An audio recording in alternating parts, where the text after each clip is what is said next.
What's going on, everybody? New episode of Take His Whistle. We're back. A lot to talk about. Two very upset gentlemen here, but stay tuned. Fires to the end zone. Touchdown! Alabama wins! Let's it fly. Oh my goodness! Touchdown LSU! They win the game! Back today, so I got time to be tripping and writing no love song. Yeah, writing no love song. We all experience love loss. Yeah. What's going on, everybody? Welcome back to another episode of the Take His Whistle podcast. I'm one of your hosts, Josh, and as always, I'm joined by my best friend, Parker. What's going on, everybody? And today, Parker, we have an action-packed episode for everyone. Not only do we have some college basketball to talk about, some March Madness to talk about, but we also have some coaching, coaching carousel news to talk about. We've got some NFL free agency news that we're very late on, but maybe some NFL draft news in there as well. All of it packed into one episode. And Parker, I before the pod, we were talking about everything. We were kind of venting to each other, mainly me venting to you. But before we get into my vent, I would like to talk about, I guess, maybe your frustrations. So, to kind of lead you into it, I guess, the Kentucky Wildcats lost, again, second year in a row in the first round of March Madness to Oakland. And it was a rough game. Not, I guess, any game for Kentucky, if they lose in March Madness, is going to be bad. But from the perspective of a Louisville fan watching the game, it really wasn't that bad. And before, I'm sure Kentucky fans, or whatever, I'm sure that's probably going to get some hate. But first off, you guys played against a guy who literally shot 8 2-point shots on the entire season. I'd expect him to do some of the things he did. Maybe not to the extent that he did, which it feels like there's always that one guy that does that whenever it comes to Kentucky. But also, Oakland was playing a very physical game all game. It was a very physical game. They were playing really hard. They even put up a fight against NC State in the very next round. And to you, Parker, I know you always preach about how there's always that one guy who drops 30, 40. There's always that one guy who has a career game against Kentucky. And you're not wrong. It always seems that way. But go ahead and real quick, I just want to say, Parker tried warning you guys on the TikTok. I don't know if you guys are watching the TikTok, but he tried telling y'all, hey, Oakland's not that bad. It's going to be a tough game for us if we're not ready and locked in. And look what happened. But, Parker, go ahead and take it away. Yeah, I mean, first and foremost, if there's this guy out there that commented on that TikTok, and he was like, I'm not going to lie, dude, you're dead wrong with what you're saying. Everything you just said is wrong. And I'm like, all right, I'm just saying, I hope I'm wrong, but we better come ready to play. And practically bar for bar is what happened. Like you said, Oakland was extremely physical. One of our biggest issues on the year was dealing with physical teams. We had guards that couldn't keep other teams' guards in front of us, and that's what they did. They just drove right past us, and we had big men that are scared of a butterfly. They were just absolutely petrified of any type of physical contact. And, Oakland's coach, he'd been there for 40 years. I'm sure he's been around. Not necessarily much as tournament experience, but he's been around. I'm sure he's seen a lot. He knew how to play Kentucky. He knew that Rob Dillingham and Reed Sheppard were our two biggest threats, really, offensively, and Reeves. But I think he was like, we're going to limit those two, Reed and Rob, and we're going to let DJ Wagner and Justin Edwards beat us. And if they can't beat us, then we're going to win. And that's what happened. And like I made that TikTok and then also posted another video kind of talking just my post-game thoughts. But now we've had the weekend and to kind of just not only get over the loss, even though it still hurts, it still sucks. It is hindering the rest of my March Madness viewing. But we've had time to kind of move on and I guess be prepared for next year. But the lingering question is Calipari. I've said the same thing about Mark Stoops, that a lot of people disagreed with me, but I think I'm going to be pretty spot on this one. I feel like 90% of the fan base is over him. They say he's been in Kentucky too long, and all that stuff. And for the record, I do want to say this. I am a Calipari supporter. I've been that way since day one.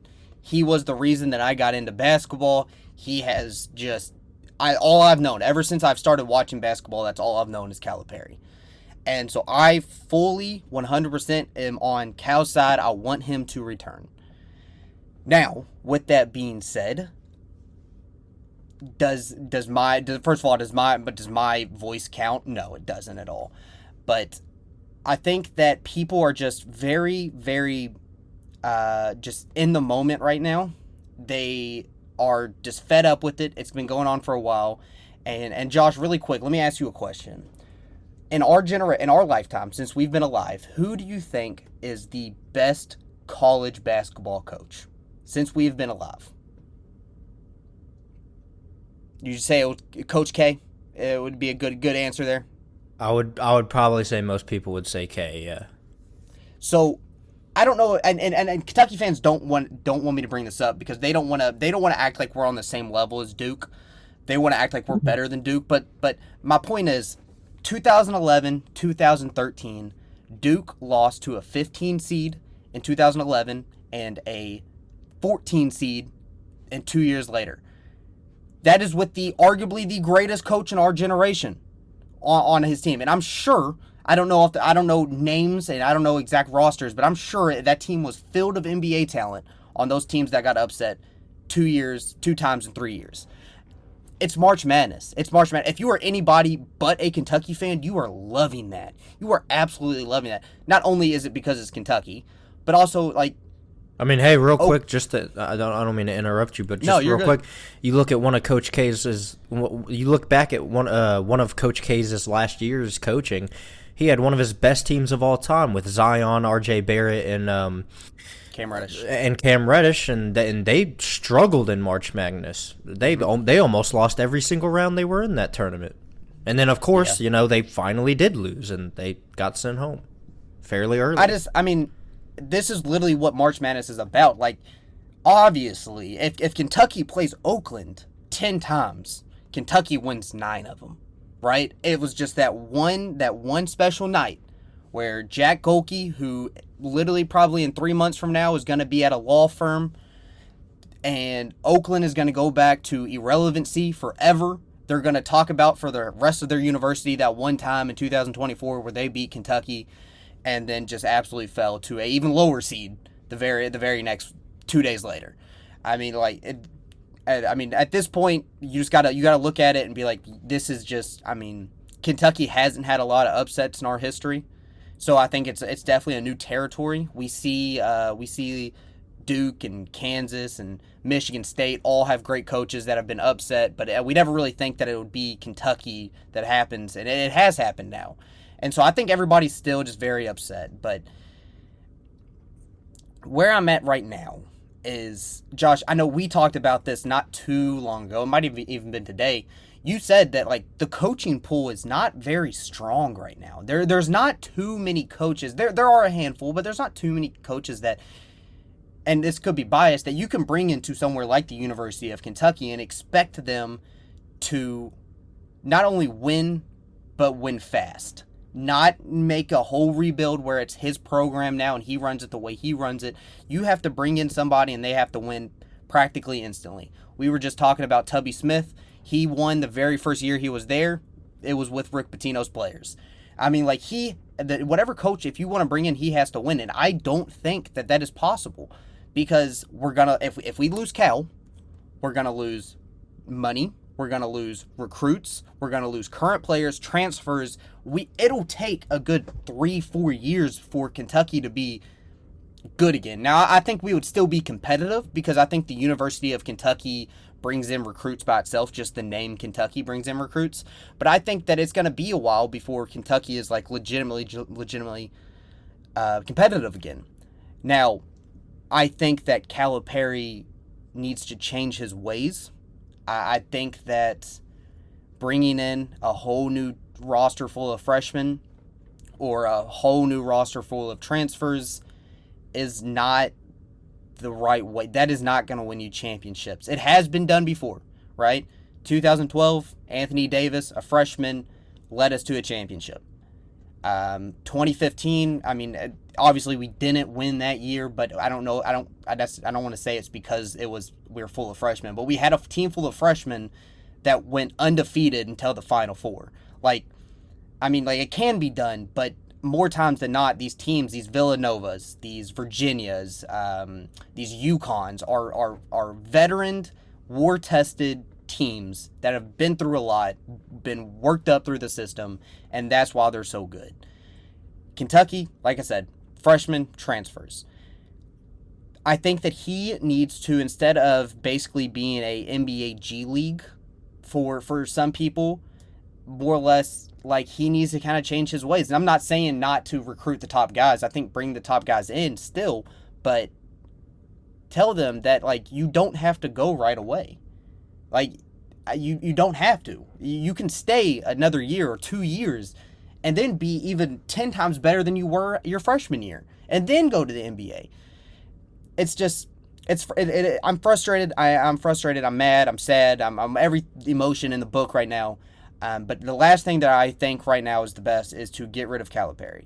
And there is news right now that Calipari is currently working on a NIL deal to make it he says the gold standard, but I think it's more or less just, if he signs this deal and he gets this deal, whatever it is, I don't have statistics.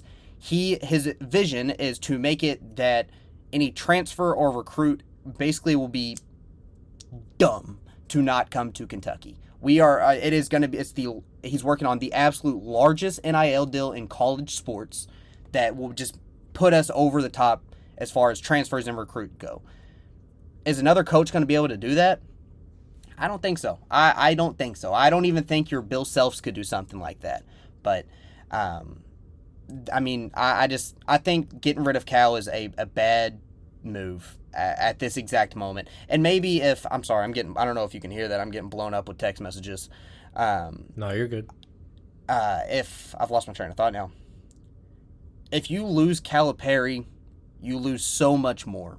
And why risk that? Why start from scratch again whenever you already have built something up? Yeah, since 2021, it has been rough. I don't expect that to change. And again, this could be me being biased, but I genuinely feel like within 5 years, the next 5 years, Kentucky will win a national championship. They will. 100%. Because just with NIL, I think that Calipari will really start to change his ways. I was just telling you, Josh, he expects 2 of our main guards to come back next year. One of them probably is DJ Wagner, and then that leaves the question, is it either Reed Shepherd or is it Rob Dillingham? If I had to guess, it's probably going to be Reed Shepherd.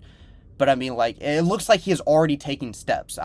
Me personally, which I haven't really thought about it too much, but I think people like Justin Edwards, Big Z, all those guys are going to come back. Right now we have the second best recruiting class. Look, guys, it happens. It happens. If you are a Kentucky fan listening to this, it happens. It's March Madness.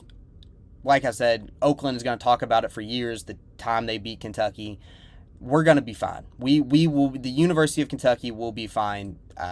I fully have confidence in it. I don't think we're going anywhere anytime soon. That's my TED Talk.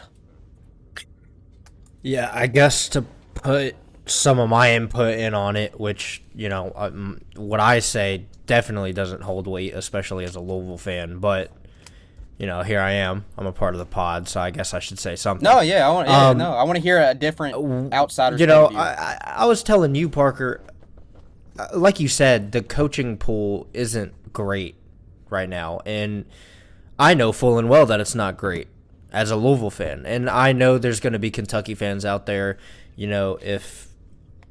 if a clip of this winds up, getting put up on the TikTok or however it may be, if somebody's watching this and they're a Kentucky fan, somebody is going to say, oh, but Louisville's nowhere close to Kentucky. Sure, whatever, fine. Take that, run with it. Listen, the coaching pool isn't great as is, and even if you go and get a good coach from that pool, even if you go and get a Will Wade, a Shaka Smart, that's it. That's it. Those two. If you even if Kentucky goes out and gets one of those two guys, they're still gonna be held to that standard of they better come in and win instantly. And if they don't, we want them gone immediately. And it's the same exact way at Louisville. Whoever we hire, if they come in and there's even a slight chance that they're like Kenny Payne, this fan base is going to explode, and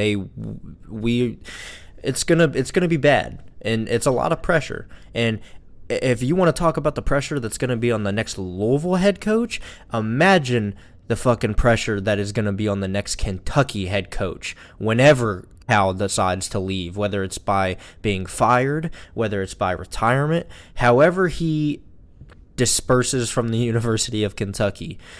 Imagine the pressure that gets put on that next head coach that takes that job at University of Kentucky. It's going to be astronomical. And we're talking about a guy who, and everyone, it's hard to fire a guy who, it's just, you and me have talked about it so many times, Parker. That 2015 season really fucked you guys up as a program. And sure, going undefeated is great. Everyone wants to go undefeated. It doesn't happen. It does not happen. It hasn't happened since probably UCLA, back when Wilt was on that team. Mm-hmm. And that, if you really look deep inside of yourself as a Kentucky fan, I know Parker's already done that. It really fucked you guys up as a program negatively, because now every single season you guys get these freshmen coming in, you get this new class of freshmen coming in, and you expect to go undefeated, or you expect to lose less than 5 games, and that's just not realistic. That's not realistic every year. Sure, it can happen one every 4 or 5 years, or maybe even 3 years, but every year is just not realistic. I mean, you look at it. Seriously, that 2015 year was the first time that had happened in decades. That does not happen. It happened this year with Will Wade and McNeese State, but nobody gives a shit about that. They were a first-round elim. Yeah, they were a first-round elim to a good team, but yeah, a good Gonzaga team who's making a very good run for themselves. But, I mean, you know, still, the statement still holds. That does not happen. And we're talking about a coach who has led 3 different teams to the Final Four, one of them being the University of Massachusetts. Mm-hmm. I mean, guys, seriously here, UMass, like, when has that ever been a school that anybody has talked about? Never, probably not since Cal has been there and he did what he did. And University of Memphis, what he did there. You know, that's what got him all this recognition. He took them to the Final Four. You know, he made Derrick Rose what Derrick Rose was. And then he comes to Kentucky, and he does great at Kentucky. He's done great at Kentucky. He's been probably the best coach in Kentucky history, unless you want to put Rupp ahead of him, which is totally fine if you ask me. But Rupp's better, yeah, for sure. Yeah, but you know, there might be some fans out there that put Cal above him. Depending on how people look at Cal, most people probably don't. But he's definitely number 2 on that list, for sure. And I just, what he's accomplished in college basketball, what he's accomplished for 3 different schools, and what he's accomplished for Kentucky in specific is something that you can't take for granted. Because if you guys do take it for granted, and you do fire him in this year, in this offseason, and again, I'm sure there's going to be a Kentucky fan out there that's going to tell me, hey, we're Kentucky. We can get whoever the fuck we want. Okay, that's fine. You go hire Shaka. Shaka? You go hire Shaka Smart. You go hire a Will Wade. You go hire a Nate Oates or anybody, and see if they live up to Coach Cal and what he's done at Kentucky. And like like Parker said, sure the recruits are still going to come in. Sure the money's still going to come in. It's Kentucky.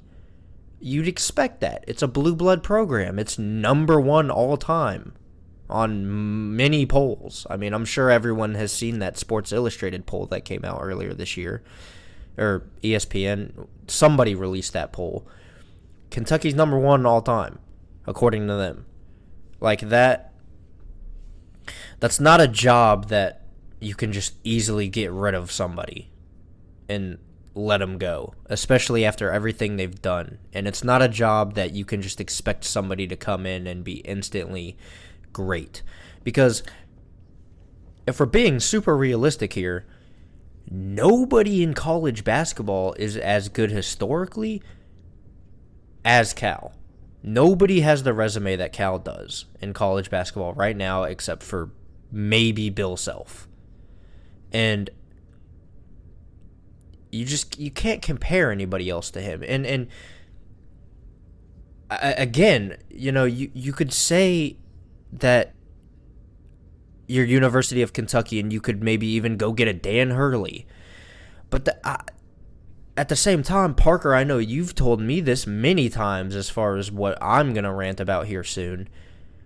We're seeing it more and more, coaches staying loyal and staying true to the team that they've built up and turned into a program that they are now.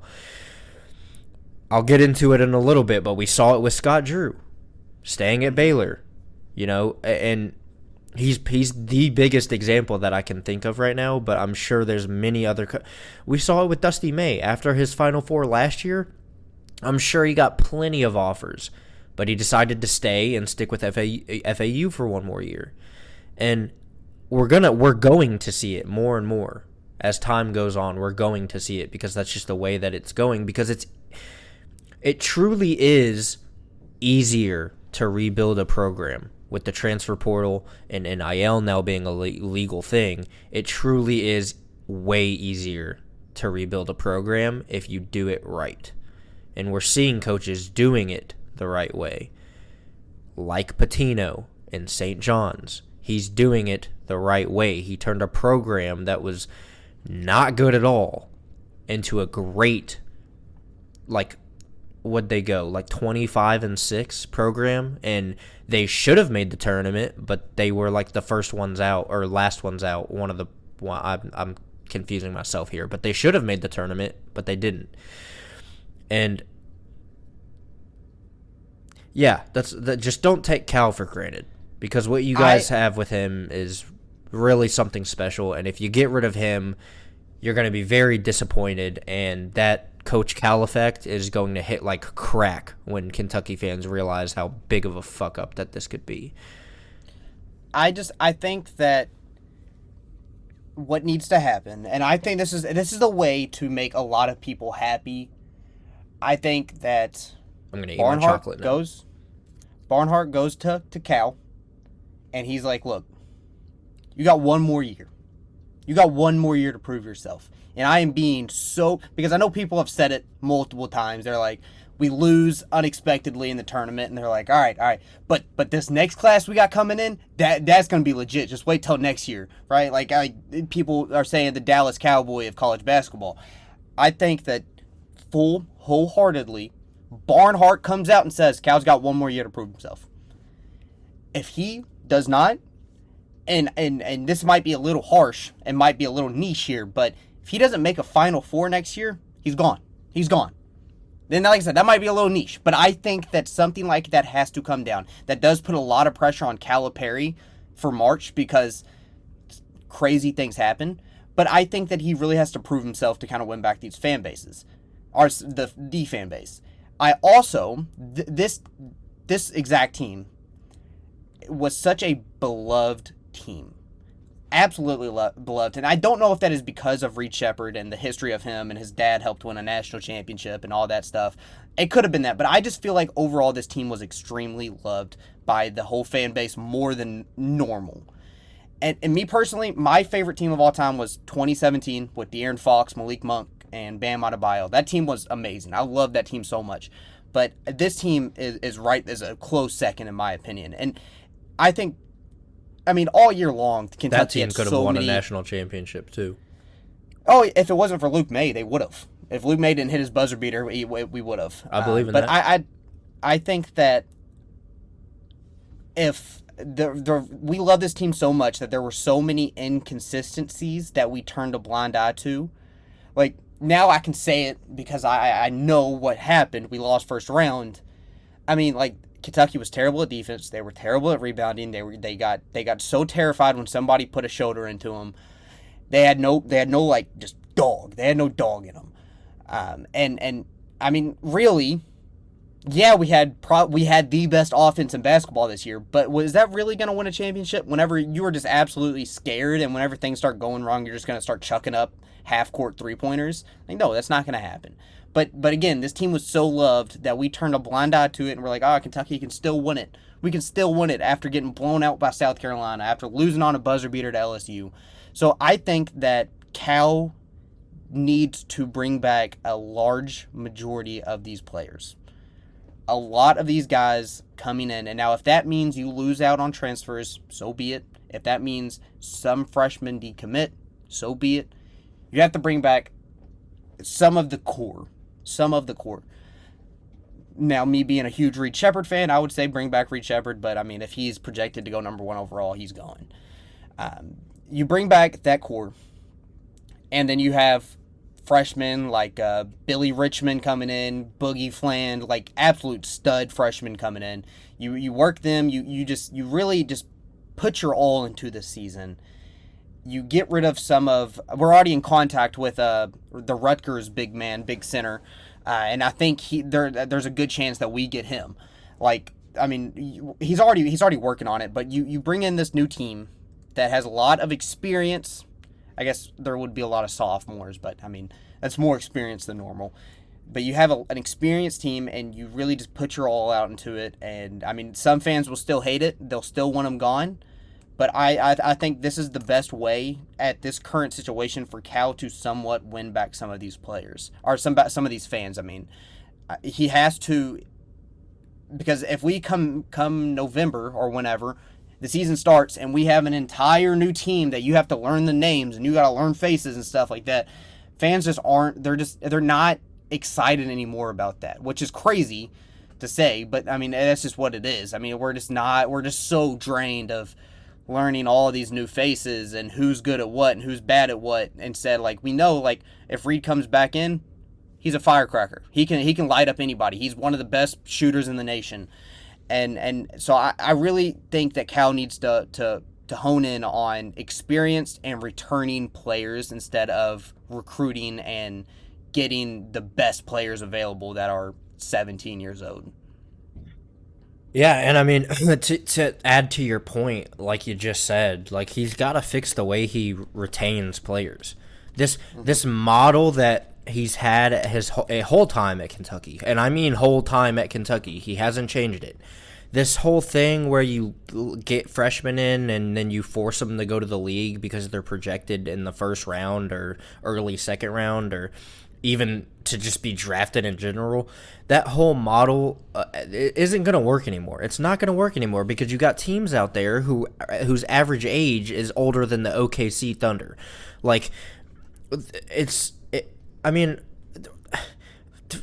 The fucking UNC starting lineup is older than the average age of OKC. That's a thing you have in college now.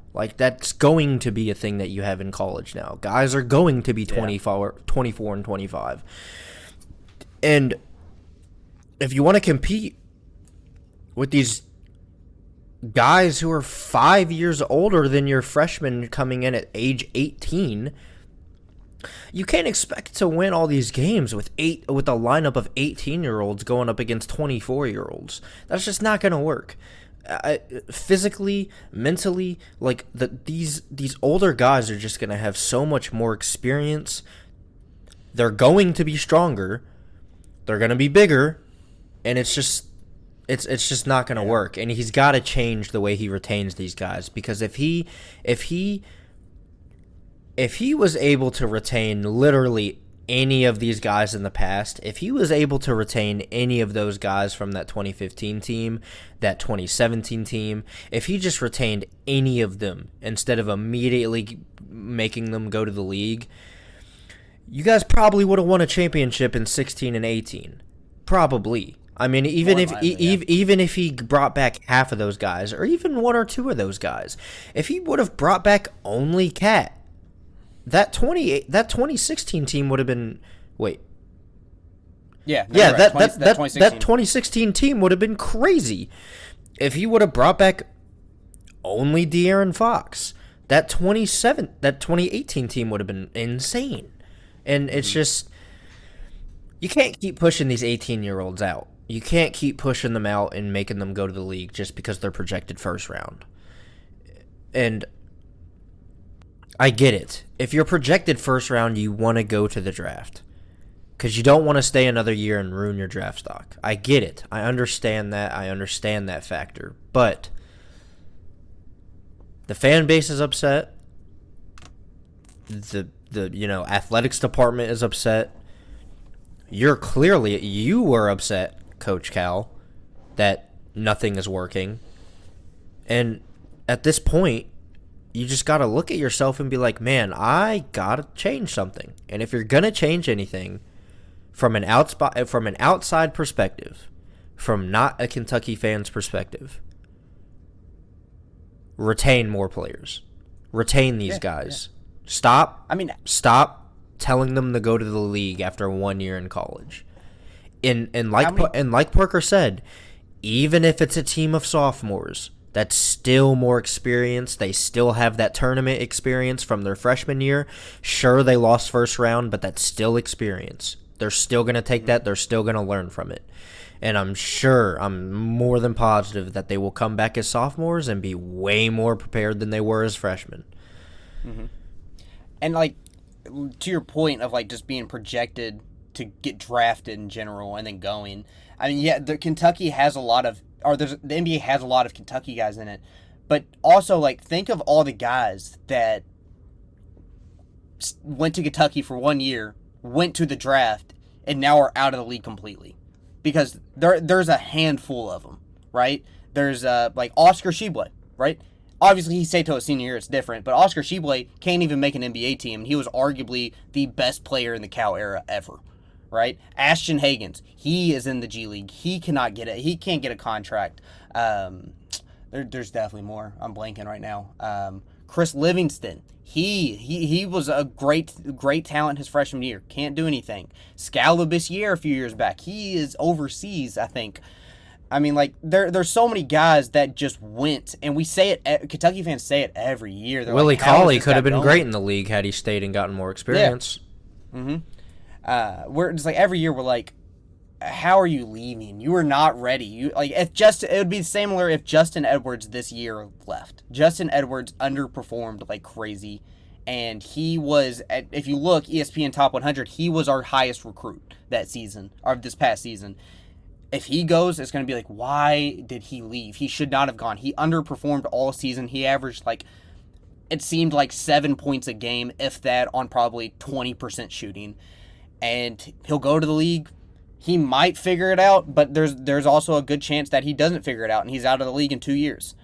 So I just not always is going to the league the best option right there and then, just because you look up NBA mock drafts and your name is 47th. Like, I mean, it's cool. I'm sure if me or you, Josh, we had a guaranteed $2 million flash in our face, we'd probably take it. But, I mean, especially with NIL money now, you can make there's a way where you can make as much money in college as you can for your rookie deal. Like that's just how the world is, and I don't like it as much because it kind of just takes the fun out of amateur college sports. But, I mean, it's possible nowadays. I mean, I can't complain about it. I just got to deal with it. I don't know, man. I just, like you said, he's got to change something. Something's got to change. And I think retaining players, just getting these fan-favorite players will also bring in more interest and more anticipation for the season to start as well. Yeah, I agree. I agree. Well, I guess we can move on from the University of Kentucky and go a little north to the University of Louisville, who I guess, for what I know, which Josh, I'm sure you're going to fill me in with a little bit more information, there was a guy, Dusty May from Florida Atlantic, who pretty much seemed all but confirmed, all but signed on the dotted line that he was coming to Louisville. And to me, I'm pretty sure I saw some tweets talking about how a press conference was going to be ready at Yum Center this upcoming week. And then while we were at dinner, Dusty May took a job at Michigan after losing Juwan Howard, and also had an 8-win season as well. If I'm not mistaken, they had 8 wins themselves. So not like he was going. He just decided not to go from Louisville and went to Kentucky, right? It's not like that. He went to a equally bad program for this past season, and kind of left Louisville in a shock and a panic and a frustrated state. Josh, how are you feeling? 2 days after that news broke, and what are kind of your thoughts on heading into, I guess, November? Okay, well, for one, I guess to start off, I'm stressed. I'm stressed every day. I'm sitting there on Twitter at both jobs, sitting there looking at it the whole time, seeing if there's any new news. There hasn't been, by the way, if anyone's wondering.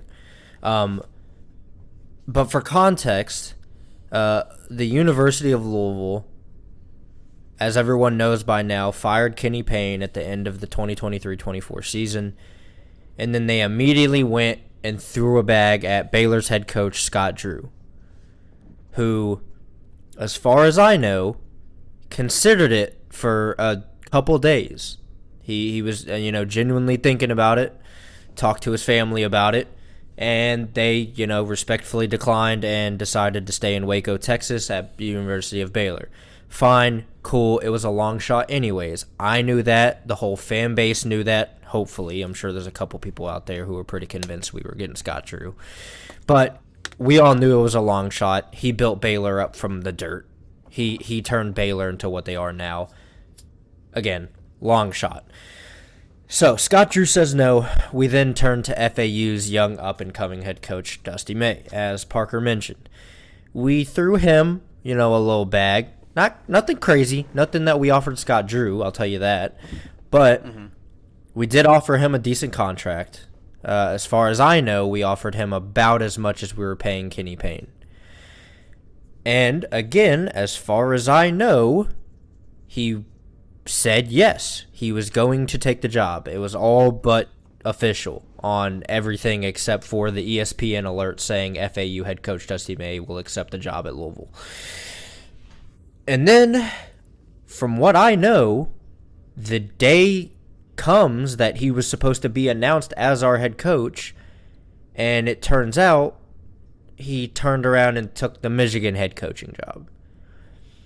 Now, originally, I was kind of upset, and I was like, what the hell? Like, did he just, completely just rob us of, whatever?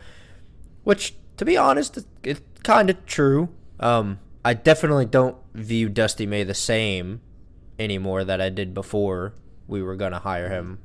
Nowhere close at all.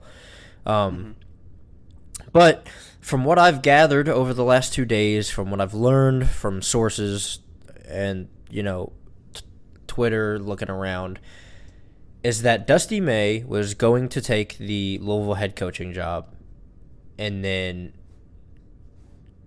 due to the social media and some of the responses that he was getting on social media, as far as half the fan base being kind of torn about hiring him and half the fan base being all in about him, he started to get cold feet. And then he went and contacted his best friend, head coach Josh Schertz, which, if you know that name, he is the head coach at Indiana State. He went and contacted Josh Schertz and told Schertz that he was getting cold feet and was thinking about taking the Michigan job instead. We all know how that turned out. So, from what I know, Dusty May got cold feet and turned down the Louisville job to go take the job at Michigan. And if you're asking me, thank fucking God. Because if you're going to go somewhere else because you got cold feet because of some fan backlash, I don't want you here anyways. If you can't take some fan heat on Twitter about them not wanting you to be our head coach, if you don't believe in yourself and your ability to win them over with winning games, I don't want you to be here anyways. You weren't built for it. You weren't built for a program like Louisville. And I've said this plenty of times this episode already, but I'm sure there's going to be people. I'm sure there's going to be fans from fan bases out there. I'm sure there's going to be fans from Kentucky out there who are like, "What do you mean, like at a university? Shut the fuck up." I'm sorry, but be quiet. Seriously, I don't want you at the University of Louisville because you're not built for this job, and. You know, and I'll admit it. The University of Louisville isn't a top-tier head coaching position anymore. It's not. It is what it is. You know, top-tier coaches don't want to be here. I don't mean to cut you off. I'm surprised you said that fans were talking negative on May and not necessarily wanting him. I'm surprised to hear that because, I mean, it's to me it would be like you would take somebody that just went to a Final Four. Why would you not want him? Why would Louisville fans not want him? Or were they wanting somebody more established like a Scott Drew and they didn't want to accept anything less? The Louisville fan base is so torn down the middle right now. Nobody knows what they want. You got this little portion over here who's just fine with anybody at this point. Anybody's better than Kenny Payne. It can't get worse than Kenny Payne, surely, right? And then you got this portion who just wants a top-tier coach only. They want a Nate Oates, Dan Hurley, Jay Wright, if he gets fired from Kentucky. They want a top-tier coach. And then you got this group over here who wants a good coach, but then when a good coach is kind of dangled in their face, they're like, oh, he's not good enough. So they're kind of a part of this group, but they're also a part of this group. But they don't know what they want. Mm-hmm. And it's so torn, and it's so annoying to get on Twitter and see how torn the fan base is. I didn't know a fan base could get this torn. You got Louisville fans arguing every single day, 24/7, about our next basketball coach. No, like, it doesn't seem like anybody can get behind anybody at this point. And to be honest, Parker, I tweeted this out earlier. I don't think there's a single coaching candidate out there that's going to get the full support of the fan base unless their name was Scott Drew.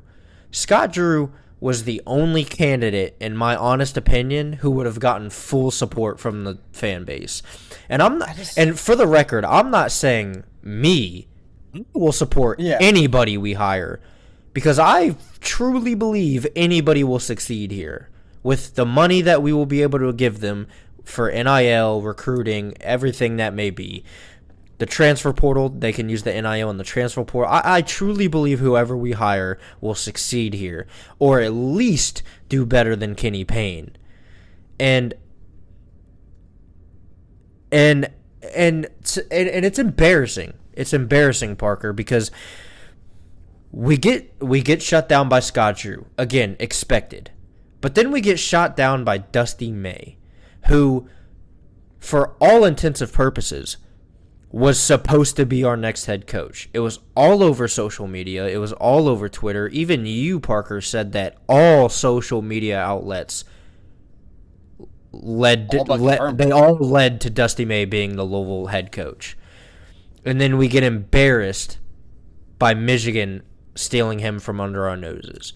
And I don't know who that falls under. I don't know if that falls under Dusty May genuinely getting cold feet, not wanting the pressure of the Louisville job, and then deciding to go somewhere that's less notable, like Michigan.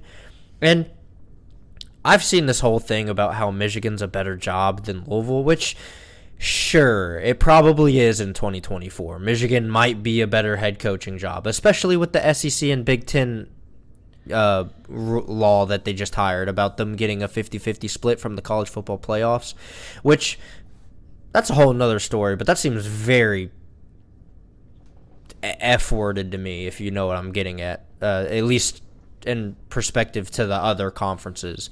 Like, all the money that they make from the playoffs just gets to go to the SEC and Big Ten, or whatever. That's a different conversation. But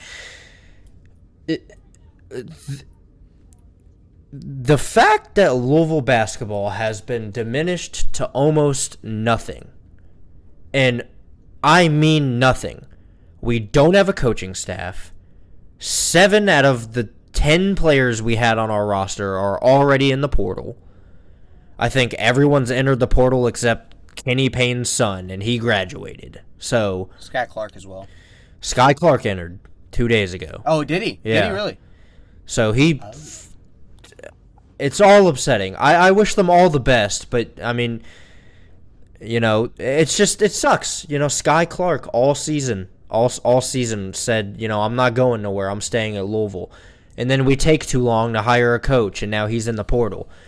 Like, I don't know who to blame at this point. I don't want to blame anybody. I hate blaming anybody because I want us to be successful and I want us to be good.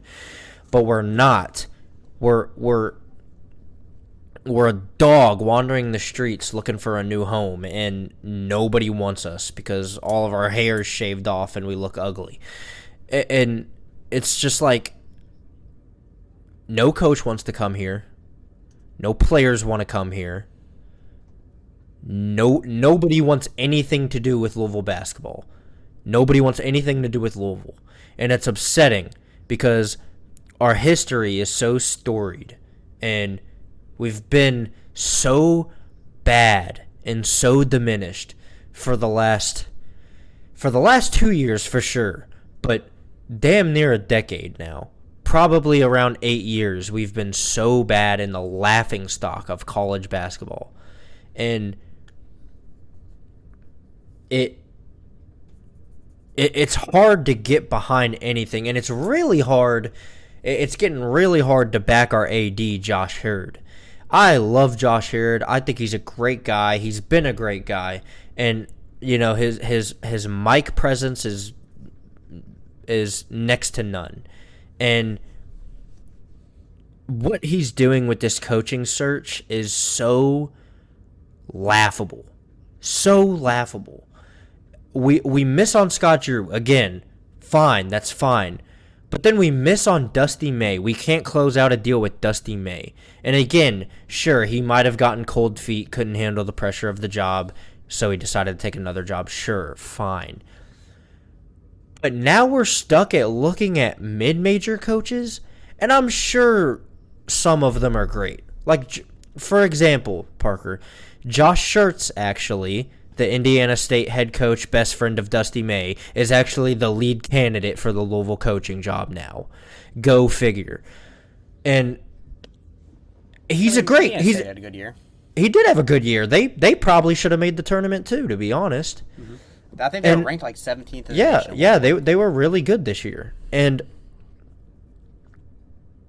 he's a great coach. He's a great coach. His resume is really good. If you really do the research in on him, he's a really good coach. But he's been mostly at D2. Indiana State's his first D1 job. Granted, he did a great, outstanding job, and it might have been his first year in D1. And he did a great job.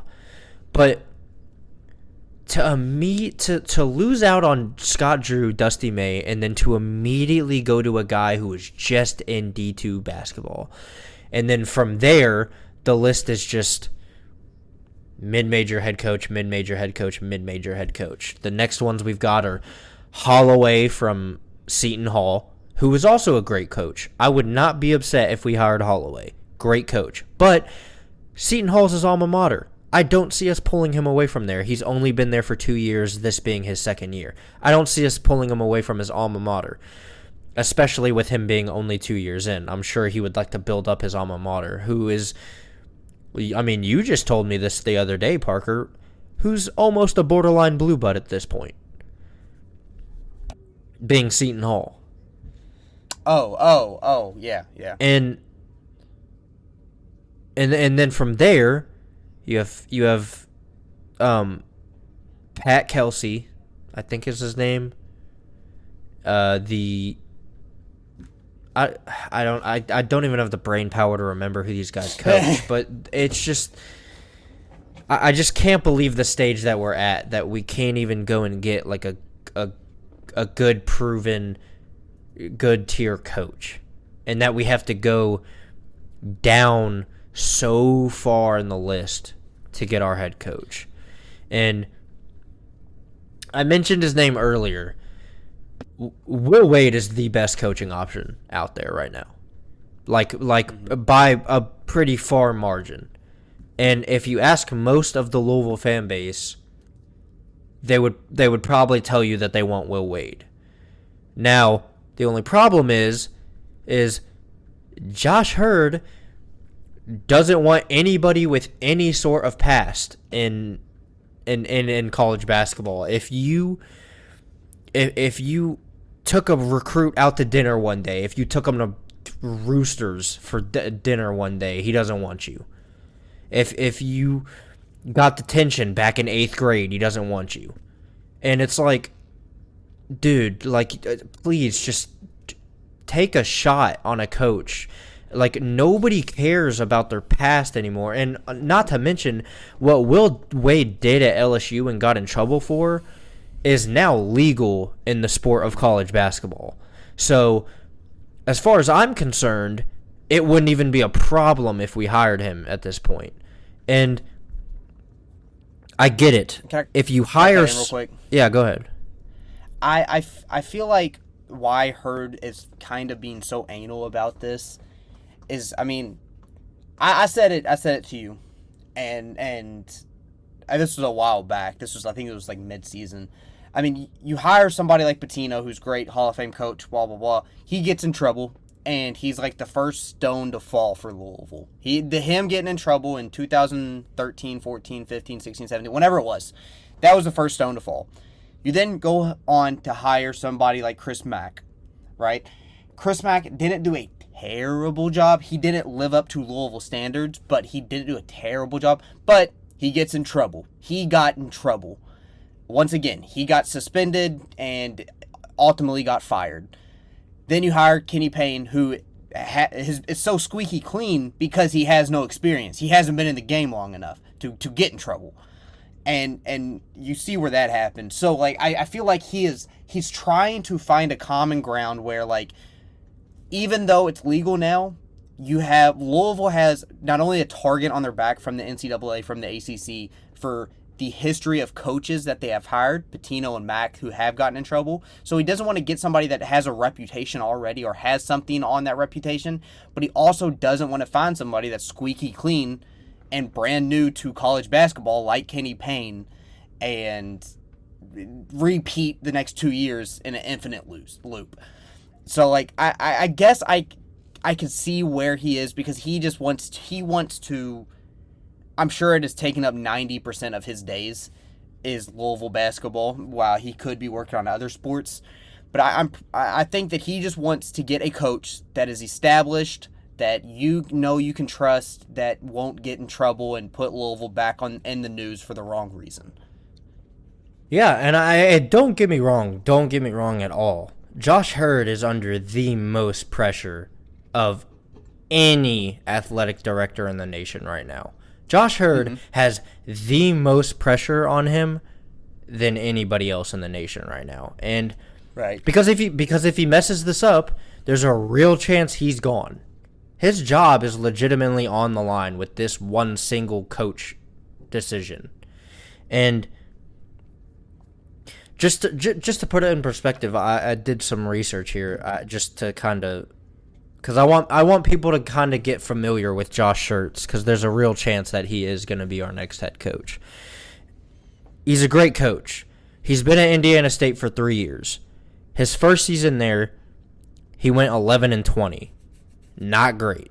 Losing record. The very next year, 23-13. Way better. This year, 30-6. And got snubbed from the tournament. In 3 years, he turned Indiana State into a top 25 program in the nation, a 30-6 win-loss team, and before Indiana State in Division II basketball, he had damn near a 90% win percentage, which is very respectable, even if it's at the D2 level. Now, I know it's not major D1 level like Louisville basketball, but you can respect that as when referring to a coach, you can respect a almost 90% win percentage, regardless of what level that's at.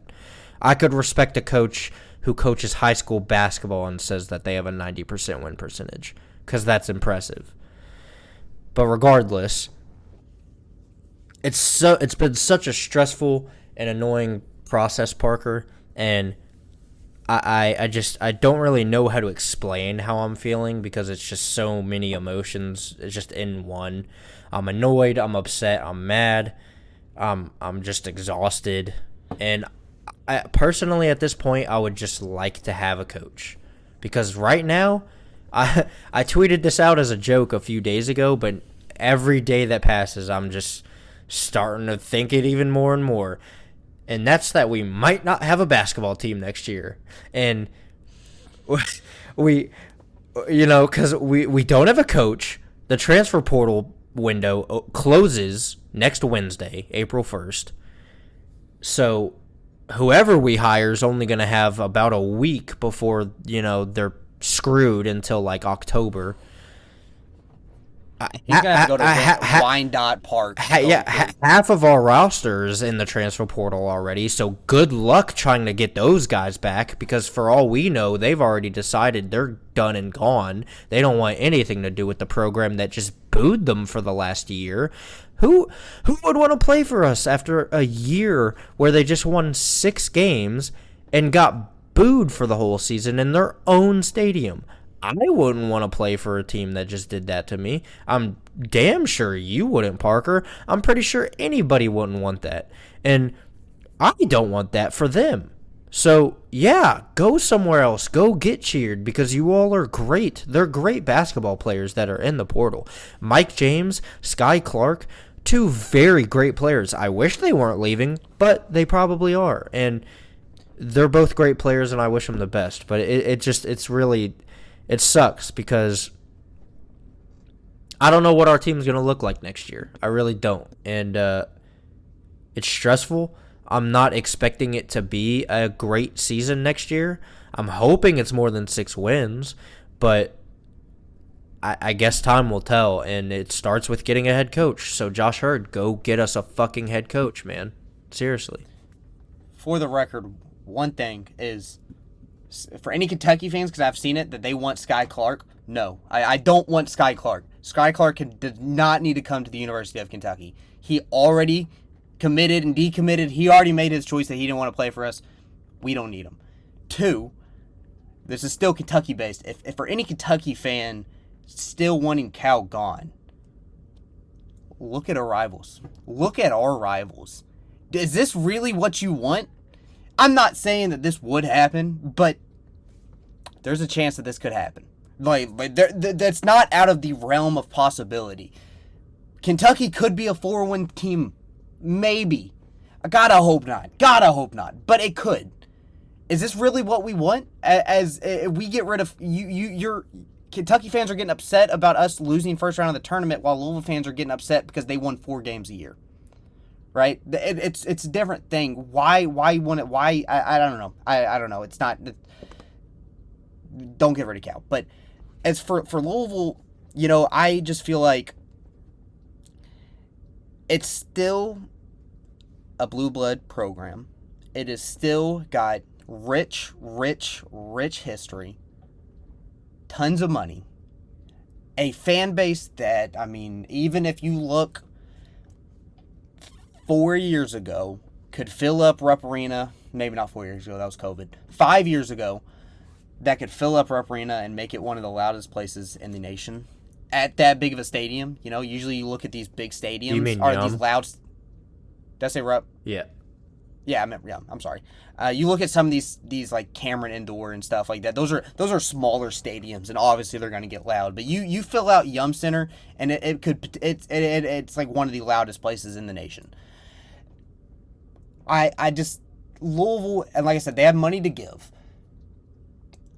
A part of me, like you said with Kentucky, I'm going to say the same thing with Louisville. From the outside looking in, it's just like, you might just have to take your medicine, you know?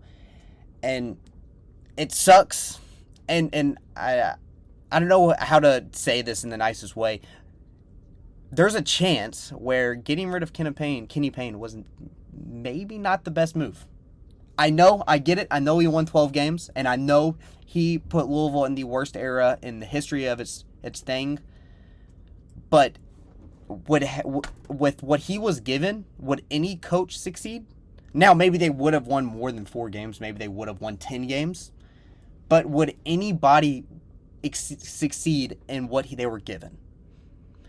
Right? Because then you're like, your whole, like, everything just falls out of, like, they're missing the tournament.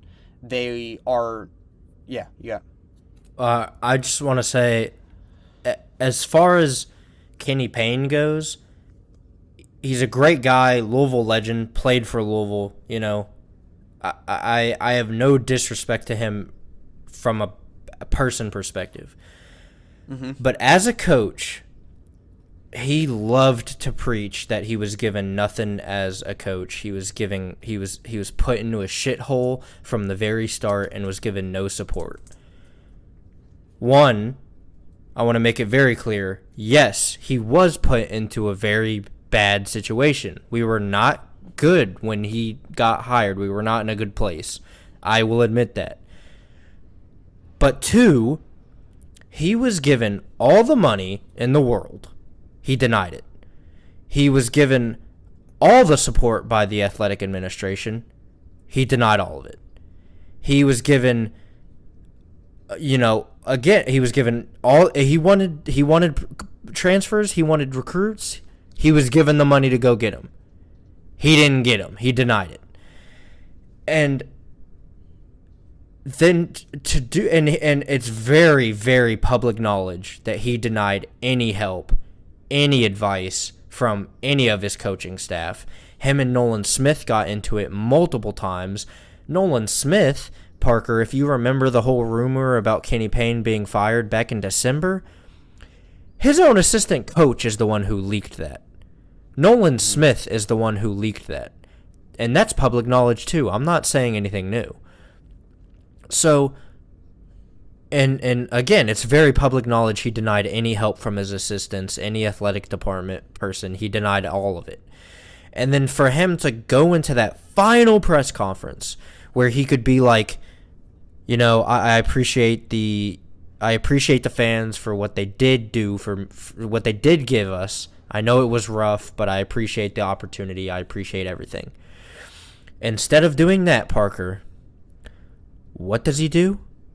He goes into his final press conference, his final moment as the Louisville head coach, the final words he could say about the program that he played for, that he won a goddamn national title for, and he says, the city's shit, the fans are shit, my players were shit. What the fuck are you talking about, bro? The city... Bro thinks he's Calipari, or bro thinks he's Pitino. But before he was hired, even with Chris Mack as the head coach, and I've seen this get talked a lot about with, like, Louisville being a prominent school and everything like that, is that, like, whenever there's a Louisville game, downtown Louisville is always popping, which is true. Mm-hmm. Whenever there's a Louisville game and Louisville basketball is good, downtown is popping. Oh, yeah. During the Kenny Payne era, downtown was dead. For the last 2 years, downtown has been dead. And there's correlation there between Louisville basketball and the success of downtown Louisville. If Louisville basketball is successful, downtown Louisville is successful. It's just true. It's true. You can go back to the Pitino era when we were kids, Parker. That it's true. It might not be a major correlation, but there's a minor correlation there that when Louisville basketball is good, downtown is popping. I think it actually contributes way more than we even think. I mean, obviously Louisville doesn't have or the state of Kentucky doesn't have a professional football or basketball team, but like when I went to Miami or back in January, the first night the Miami Heat didn't play, it was just like the streets were like ghost towns after like 9 o'clock. There was just nothing there. Then the following night, Miami played. They did win, but Miami played, and it was like a fucking party all night long down there in Miami. The same thing can be said in Chicago, whenever the Cubs play. Whenever it's game day, Wrigleyville is amazing. It's bar hopping. There's tons of bars. It's just a giant party down in Wrigleyville. And so I think the downtown Louisville more or less depends on, not just downtown, just the city of Louisville depends on the University of Louisville's success, because that is their professional team. That is their moneymaker in that field. Because, I mean, like the Kentucky Derby comes around once a year. Louisville athletics is all year round. They depend on that type of thing. And so, I 100% agree with you. And it's the same way with the University of Kentucky. Lexington depends on the University of Kentucky to be successful. And and Lexington is successful because the University of Kentucky is successful. And thank you. And it's just, well, what else am I gonna? I gotta give flowers to somebody, because I damn sure can't give it to my own program. Caleb would not have said that. So Caleb would not have said that. Oh no, he would have. He wouldn't have said half the things I've already said about Kentucky. True, very true. Which, Caleb, if you're listening, anyways, so love you, buddy. The university, or Kenny Payne. It was such a disaster the last 2 years, and he could have said anything, literally anything else, and it would have been way better than what he said in that final press conference. Literally anything else. He could have said a one-word sentence, and it would have been better. He could have literally went up there and just been like, "Thank you," and that would have been better than what he said. But it really upset, and listen, I wasn't even alive when he was playing at the University of Louisville, but I can still respect him as a person for playing for the University of Louisville and winning us a national championship. I can still respect that. But then to know that the University of Louisville is his alma mater, to know that he won a national championship here, to know that he has that history with the University of Louisville, and then to know that he wasn't successful here and then blamed it on everything else except for himself, it's very frustrating and very upsetting. And he still hasn't even released an official statement about his time here. So as far as I'm concerned, I wouldn't expect as far as I'm concerned, man, it's good luck. Just good luck, because I don't know. I will say this, though. If I'm not mistaken, there were a handful of players this year that came out and almost were rooting for him to give him one more year. They wanted Kenny Payne to come back, and yeah, he might have shit on him. He might have talked trash to him, but it like I said, from the outside looking in, I'm not a Louisville expert. I kind of just sniffed the surface.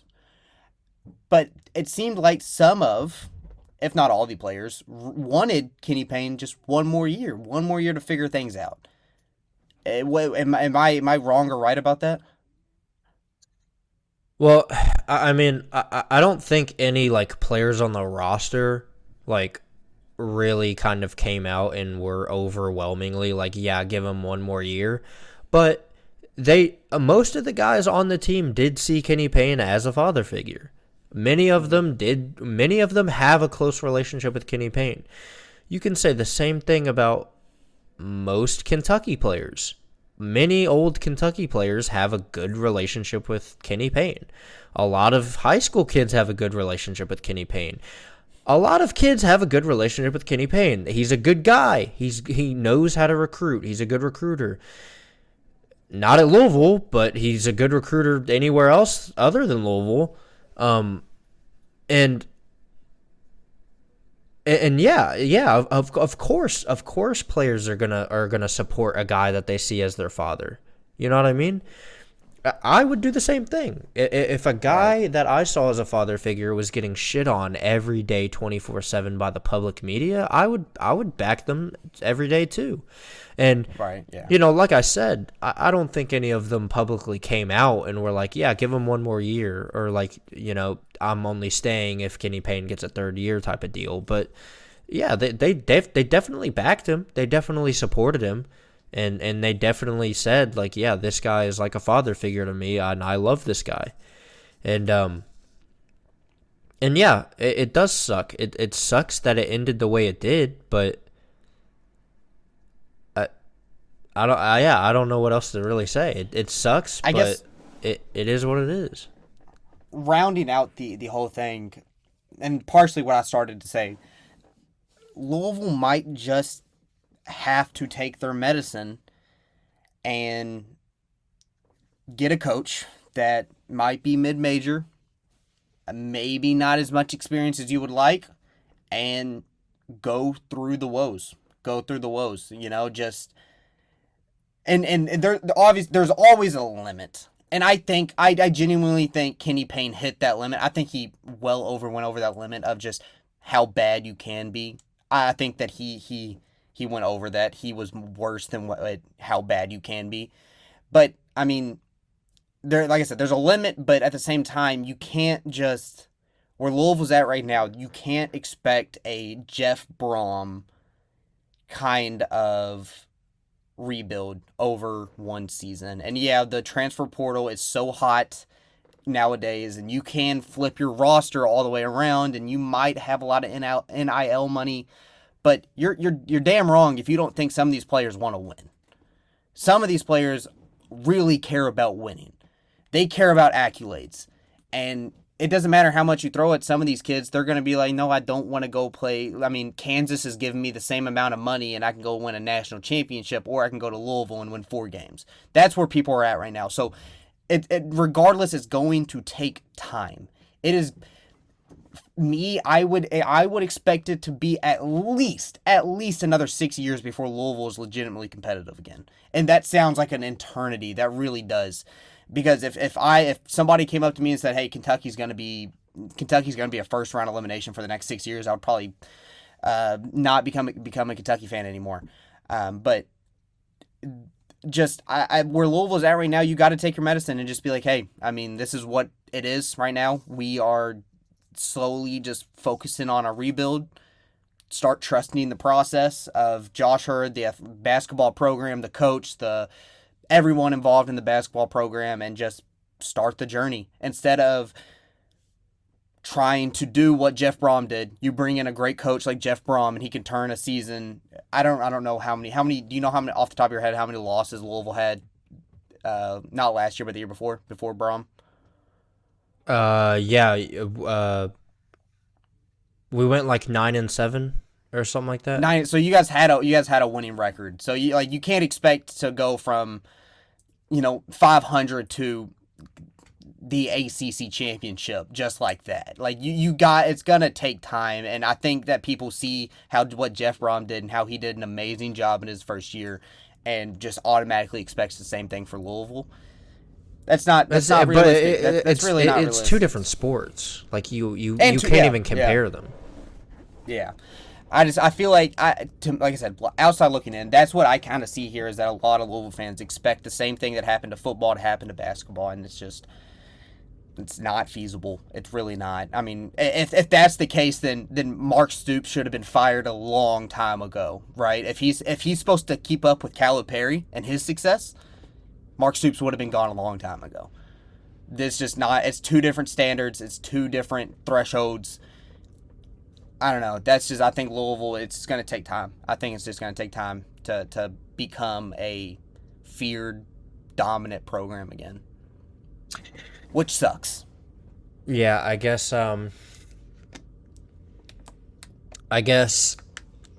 to wrap this whole thing up and to kind of put a ribbon on it, what I will say is if Josh Schertz really is the guy, or whoever it may be, I am going to back them. I hope other people can get behind them eventually. But like Parker said, it's going to take time. We're not going to go from 6 wins to 30 wins. It's just not going to happen. And what people need to understand is that what people need to understand is that we just need to support the program.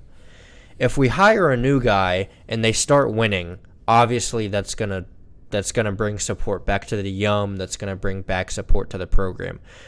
But regardless of who we hire now, it's not gonna bring the whole fan base together like a Scott Drew would have. So it's gonna take time for certain folks, but that's fine.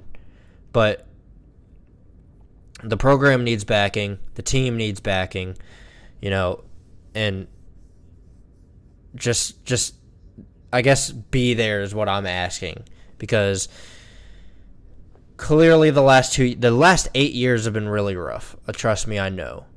But if there's any sliver of hope that it's getting turned around, we definitely need to be there to support, because any little bit of support and help will help. And that's kind of where I'm good at. Hey, like I said earlier, football season is only 6 months away. It's only 6 months away. It's gonna be here before you know it, right? And even to make it better, hopefully July we get a new college football game, and you could just turn Louisville into a dominant football program for the next 50 years. They're already gonna be. It's not even fun anymore. Oh, okay. But might be dominant for 50 years, but they're still not going to be able to beat Kentucky. Well, Josh, do you want to end it here, or do you want to move on to a little NFL talk? Let's go ahead and save the NFL. Save the NFL. Yeah, it has been a long one. Yeah. It has been a little bit of a long one. We did a lot of ranting, and I'm not quite sure if my brain can handle.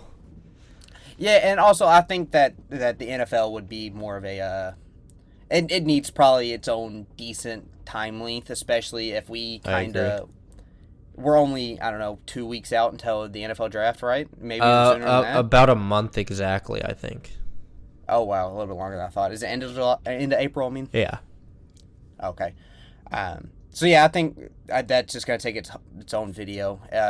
But yeah, definitely a weird time for the state of Kentucky, which I have always said it, and it could just be bias from me living in the state of Kentucky. I have always said college basketball runs through the state of Kentucky, whether it's Kentucky, whether it's Louisville, whether it's WKU, EKU, Morehead State, which made the tournament.